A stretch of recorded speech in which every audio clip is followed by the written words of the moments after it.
Mystical ऊर्जा में आप सभी का स्वागत है। आज मैं बात करने वाली हूँ शरद पूर्णिमा की। पूर्णिमा अपने आप में बहुत महत्वपूर्ण होती है, पर शरद पूर्णिमा का महत्व तो बहुत बड़ा है, क्योंकि शरद पूर्णिमा साल में एक बार आती है और माना जाता है कि इस समय में जो चंद्रमा है वो अमृत की वर्षा करते हैं, इसलिए शरद पूर्णिमा का महत्व बहुत बड़ा है। इसे कोजागरी पूर्णिमा, रास पूर्णिमा और कौमुदी पूर्णिमा भी कहा जाता है। अश्विन मास के शुक्ल पक्ष की पूर्णिमा तिथि को शरद पूर्णिमा कहते हैं और इस बार ये शरद पूर्णिमा 30 अक्टूबर को मनाई जाएगी। अगर हम माने तो अमावस्या और पूर्णिमा का विशेष महत्व हमारे हिंदू धर्म में तो बहुत ज़्यादा माना जाता है।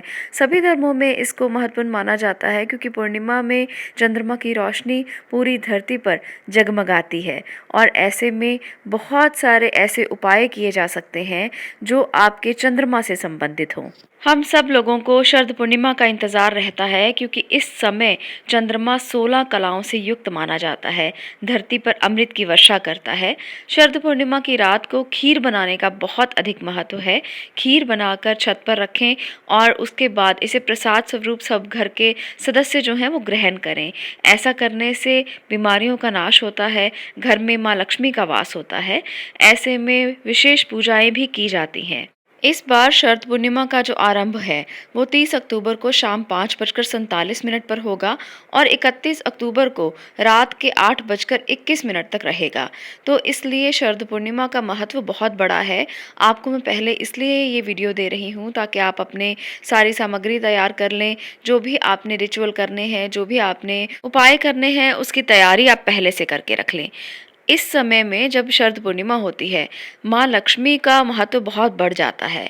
क्यों बढ़ जाता है? क्योंकि मानते हैं कि पूर्णिमा की शाम को माँ लक्ष्मी भ्रमण के लिए निकलती हैं और शरद पूर्णिमा पर तो खास तौर पर ये अवसर है, तो इसलिए माँ लक्ष्मी का आह्वान ज़रूर करना चाहिए। अगर आप भी अपने घर में माँ लक्ष्मी को बुलाते हैं, उनको अपने घर में प्रवेश करवाते हैं, तो माँ लक्ष्मी प्रसन्न होती हैं और आपके घर में सदा के लिए निवास करती हैं। इसलिए अगर आपके घर में धन की कोई समस्या है, पैसों की परेशानी है, बरकत नहीं होती, तो इस दिन आप माँ लक्ष्मी को बुलाएं। पूर्णिमा के दिन पीपल पर भी माँ लक्ष्मी का वास माना जाता है, इसलिए शरद पूर्णिमा के दिन ये उपाय अगर आप करेंगे तो आपके घर में माँ स्थायी रूप से निवास करेंगी। मैं आपको खीर के उपाय भी बताऊंगी, कैसे आपने खीर बनानी है, कैसे आपने उसको सेवन करना है, कैसे खाना है, सदस्यों को कैसे खिलाना है।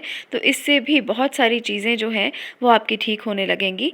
आज मैं आपको धन से संबंधित दिक्कतों के लिए उपाय बताने वाली हूँ।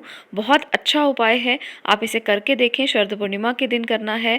सुबह सुबह उठकर नहा धो लें और उसके बाद आपने पीपल के वृक्ष के पास जाना है। पीपल के वृक्ष के पास आपने इसलिए जाना है क्योंकि पूर्णिमा के दिन माँ लक्ष्मी पीपल पर निवास करती हैं और हमें वहाँ से माँ लक्ष्मी को अपने घर पर लेकर आना है।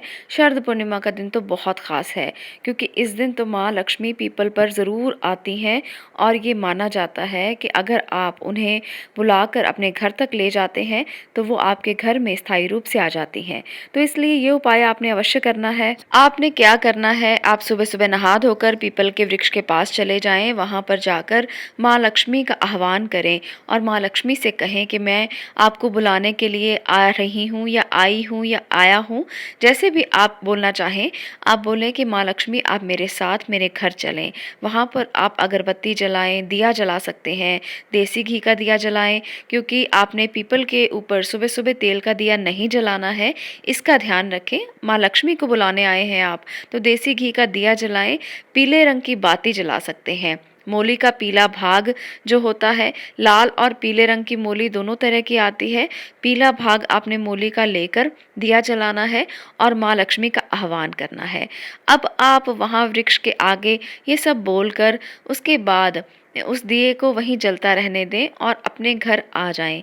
अब आपने आकर क्या करना है, आपने ऐसा सोचना है घर पर आते आते कि माँ लक्ष्मी को आप बुलाकर लाए हैं, वो आपके साथ आ रही हैं और आपने घर आकर बिल्कुल उसी तरह से माँ लक्ष्मी की प्रतिमा के आगे दिया जलाना है, बिल्कुल वैसे ही दिया जैसे आपने पीपल के नीचे जलाया है। और इस तरह से आप घर पर आकर ये सोचें कि माँ लक्ष्मी आपके घर पहुँच चुकी हैं। अब आप उनका स्वागत कैसे करेंगे? अब आपके घर में माँ लक्ष्मी आ चुकी हैं, आपको उनको स्थायी निवास देना है, तो अपने घर को साफ़-सुथरा रखें, अपने घर में सुगंधित चीज़ें आप जला सकते हैं। माँ लक्ष्मी को जो-जो पसंद है, उनकी सब पसंदीदा चीज़ें आप रख सकते हैं। केले का प्रसाद लगाएँ, आप माँ लक्ष्मी को इत्र चढ़ा सकते हैं, बहुत प्रिय है उन्हें इत्र। इत्र की खुशबू से माँ लक्ष्मी बहुत ही प्रसन्न होती हैं। विष्णु जी की प्रतिमा भी साथ में रखें, क्योंकि माँ लक्ष्मी हमेशा वहाँ निवास करती हैं जहाँ विष्णु जी होते हैं, तो वहाँ पर विष्णु जी की प्रतिमा भी साथ में रखेंगे तो वो वहाँ से कभी नहीं जाएँगी। माँ लक्ष्मी को अनार बहुत पसंद है, माँ लक्ष्मी को कमल का फूल बहुत पसंद है, उन्हें चंदन का इत्र बहुत पसंद है, तो ये चीज़ें आप अपनी पूजा में शामिल कर सकते हैं।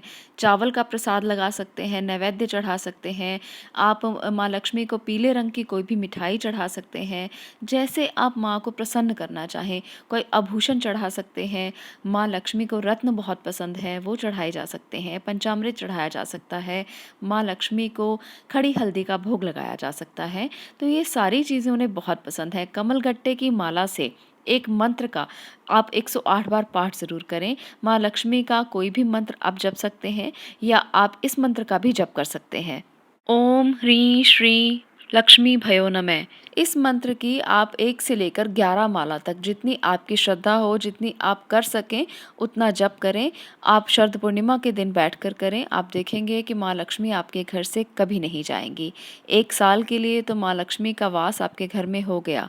ऐसा समझकर आप माँ लक्ष्मी का आह्वान करें और उन्हें बहुत प्यार से, बहुत जिस तरह से आपके घर में माँ आई हैं बहुत देर के बाद, ये सोचकर उनको आप प्यार से उनके साथ आप बात करें, उनके साथ आप ये सोचें कि माँ लक्ष्मी आपके आसपास हैं, उनको सब प्रसाद बहुत प्यार से अर्पित करें और माँ लक्ष्मी आपके घर से कभी नहीं जाएँगी।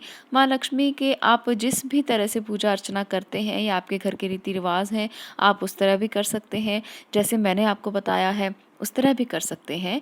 तो ऐसा करने से आपके घर में सदा स्थायी निवास होगा, घर में बरकत बढ़ेगी, धन की समस्या कभी नहीं आएगी।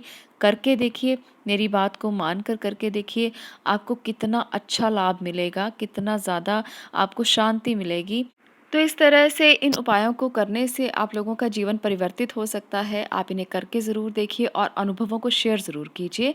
आपको और भी बहुत से पूर्णिमा के उपाय मैं बताने वाली हूँ, तो वीडियोज़ को देखते रहिए और चैनल को सब्सक्राइब करें।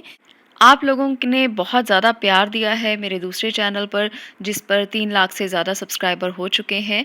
आप लोग इस चैनल पर भी अपना प्यार उसी तरह से बनाए रखें, ताकि मैं आपके साथ बहुत सारी रेमेडीज़, उपाय शेयर कर सकूँ। धन्यवाद।